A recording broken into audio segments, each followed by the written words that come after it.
இன்றைக்கி இருக்க ஜென்ரேஷன்ஸ் வந்து இதை அவங்க புரிஞ்சுக்கிட்டாங்கன்னா இன்றைக்கி அவங்க சின்ன அமௌண்ட்டில் ஸ்டார்ட் பண்ணாலே ஒரு பெரிய ஹியூஜ் கார்பஸ் க்ரியேட் பண்ண முடியும்.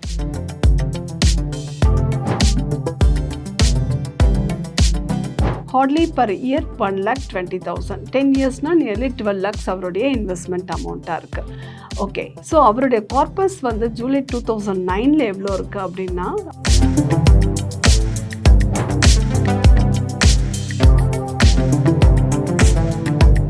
ஸோ எவ்வளோ அதுக்கான அமௌண்ட்டு வந்திருக்கு அப்படின்னாக்கா 15,000 எவ்ரி மந்த்தும் ஹிஸ் ரிசீவ் தட் ரிட்டையர்மெண்ட். இன்னமும் ஸ்டில் அவருடைய மார்க்கெட் வேல்யூ எவ்வளோ கொடுத்துருக்கு, அவருடைய கார்பஸ் எவ்வளோ அக்யூமுலேட் ஆயிருக்கு அப்படின்னா 2,27,80,000 அவருடைய கார்பஸ் இருக்கு.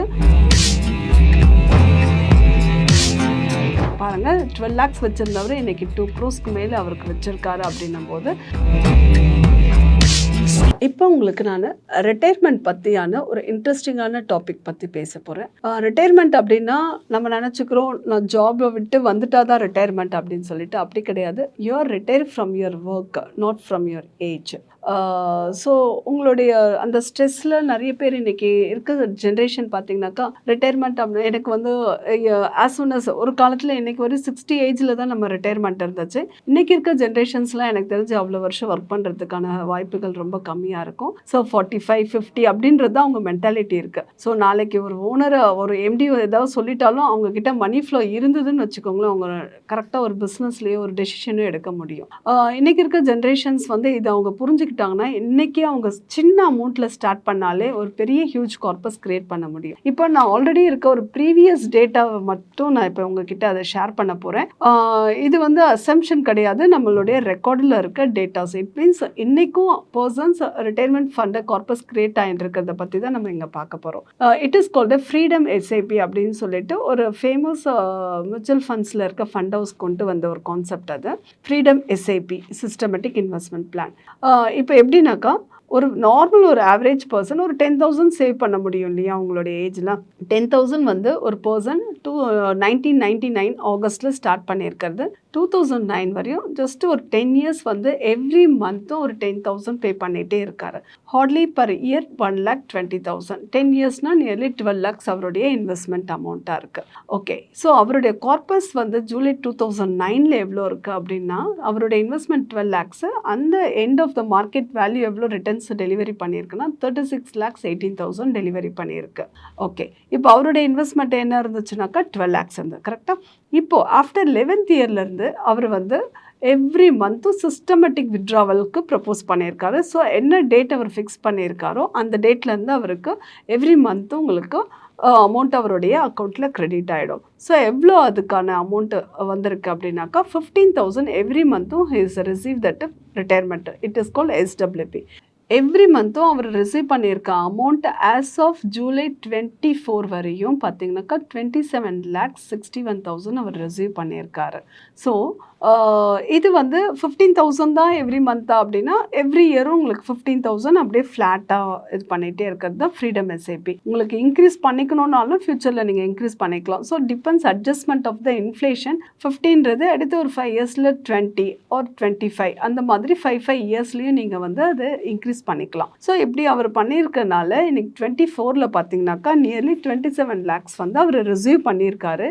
இன்னமும் ஸ்டில் அவருடைய மார்க்கெட் வேல்யூ எவ்வளோ கொடுத்துருக்கு, அவருடைய கார்பஸ் எவ்வளோ அக்யூமுலேட் ஆயிருக்கு அப்படின்னா 2,27,80,000 அவருடைய கார்பஸ் இருக்கு. அனதருடைய லைஃப்ல அது வந்து கொடுத்துட்டே தான் இருக்கும். ஸோ இன்னைக்கு அவர் 25,000 SWP ரிசீவ் பண்ணிட்டு இருக்கிறது அடுத்த ஒரு 5 இயர்ஸ் 30,000 ரிசீவ் பண்ண முடியும். ஸோ டில் அவருடைய லைஃப் லாங் அவர் ரிசீவ் பண்ணிட்டே இருக்கலாம். இதே மாதிரி தான் நம்மளுங்க.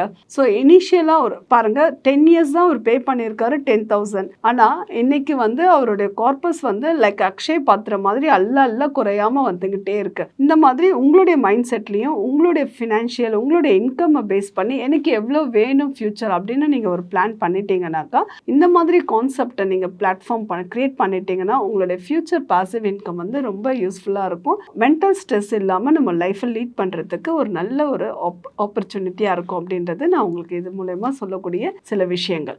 இப்போ நான் சொன்ன இந்த டேட்டாஸ் வந்து பார்த்தீங்கன்னா இது ஒரு மேஜிக் கிடையாது, இது ரியாலிட்டி தான். இதுக்கு என்ன தெரியுமா மேஜிக் என்ன வேணும் அப்படின்னா சிம்பிள்ங்க. ஸோ மைண்டை நிறைய யோசிக்க வேண்டாம். நம்மளுக்கு கன்சிஸ்டன்சி அண்ட் கன்சிஸ்டண்ட்டான அந்த ஃபினான்ஷியல் டிசிப்ளின். அவர் நீங்கள் 10,000 அந்த பர் மந்த் நீங்கள் அந்த 10 இயர்ஸ் ஃபோக்கஸ் பண்ணியிருந்தார் இல்லையா, அதே மாதிரி நம்மளுக்கு அந்த கன்சிஸ்டன்சியும் அந்த ஃபினான்ஷியல் டிசிப்ளின் இருந்ததுன்னா எதுவுமே ஷார்ட் டேர்மில் அச்சீவ் பண்ண முடியாது.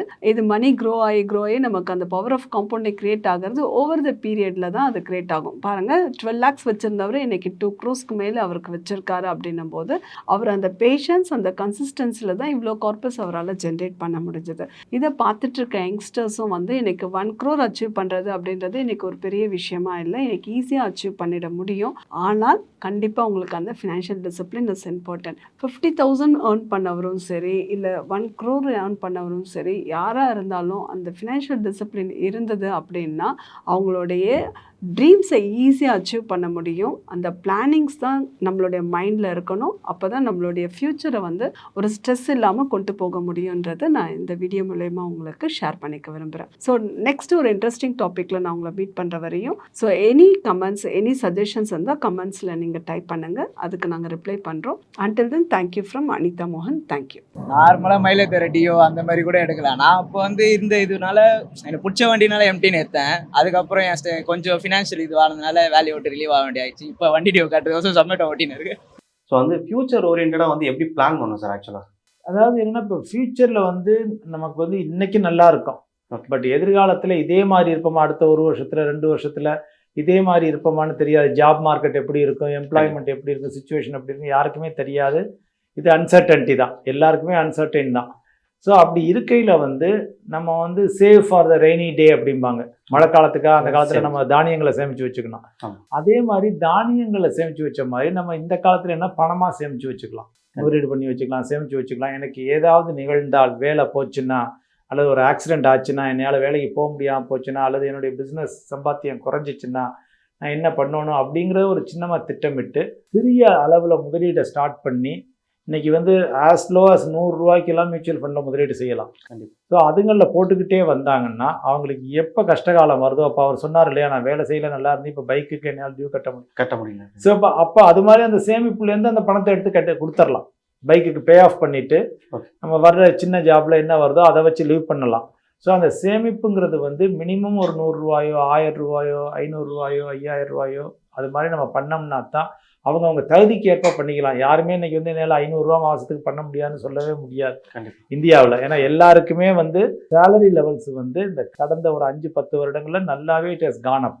ஜென்ரலாக நீங்கள் நார்மலாக ஒரு டெக்னீஷியன் வந்து பார்த்தீங்கன்னா, ஒரு மேசனோ ஒரு கார்பெண்டரோ வந்து பார்த்தீங்கன்னா சென்னை போன்ற நகரங்களில் 1000 ரூபாயிலேருந்து 1300 ரூபா வரைக்கும் சார்ஜ் பண்ணுறாங்க. அப்போ ஒழுங்காக அவங்க வேலை கிடச்சி ஒழுங்காக வேலைக்கு போனாங்கன்னா மினிமம் ஒரு 20,000 25,000 சம்பாதிக்க முடியும். ஸோ அவங்க வந்து ஒரு 1000 ரூபாயோ 2000 ரூபாயோ தாராளமாக முதலீடு செய்யலாம், இல்லை அதை விட கூடவும் முதலீடு செய்யலாம் அவங்க தகுதியை பொறுத்து. ஸோ அதை வந்து நம்ம சேமிப்புங்கிறது அவசியம் அப்படிங்கிறத கொண்டு வரணும்.